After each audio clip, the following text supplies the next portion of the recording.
Hi friends, இது உங்கள் astro trending now. So இன்னைக்கு நம்ம விருச்சிக ராசிக்கான சனி பயிற்சி பலன்களை பற்றி தான் இன்னைக்கு பார்க்க போகிறோம். 2025ஆம் ஆண்டு சனி பகவான் கும்ப ராசியிலிருந்து மீன ராசிக்கு நுழைகிறார். சனி பகவான் உங்கள் ராசிக்கு 5ஆம் இடத்தில் செல்வதால் இது ஒரு பஞ்சம சனியாக அமைகிறது. இது ஒரு மிதமான சனின்னு சொல்லுவாங்க. அதாவது நல்லதும் இருக்கும், கெட்டதும் இருக்கும். வேலை செய்பவர்களுக்கு புதிய பொறுப்புகள், டிரான்ஸ்ஃபர்கள் சாத்தியம், மேலதிகாரிகளின் செயல்பாடுகளால் மதிக்கப்படும். சக ஊழியர்களுடன் சிக்கல்கள், சற்று கவனமாக இருங்கள். பழைய கடன்களும் நடவு கிடைக்கும். சத்தமில்லாமல் வளர்ச்சியான முதலீட்டில் கவனம் தேவை. சனியின் பாதிப்பு காரணமாக செலவுகள் அதிகரிக்கும், ஆனால் வருமானம் சீராக அமையும். பழைய கடன்கள் அல்லது சரிவு வந்திருந்தால் அதிலிருந்து மீண்டு வருவீர்கள். குடும்பத்தில் பாசமும் பதட்டம் கலந்து வரும். கணவன் மனைவி புரிதல் தேவை.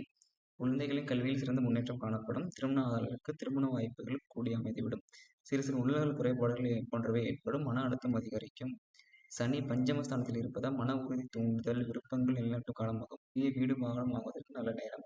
எதையும் சீராக செய்து முடிக்கும் திறன் வரும், ஆனால் தாமதம் ஏற்படும். பொறுமை மிகவும் அவசியம். சனிக்கிழமை சனி வாகனங்களை வழிபடுவது மிகவும் அவசியம்.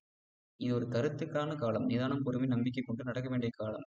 சனி தரும் சவால்கள் என்பது தேர்வு. அதிலிருந்து நாம் வரவுக்கான வாய்ப்புகள் அதிகரிக்கும். இந்த வீடியோ பிடிச்சிருந்தா லைக் பண்ணுங்க, ஷேர் பண்ணுங்க, கமெண்ட் பண்ணுங்க, சப்ஸ்கிரைப் பண்ணுங்க.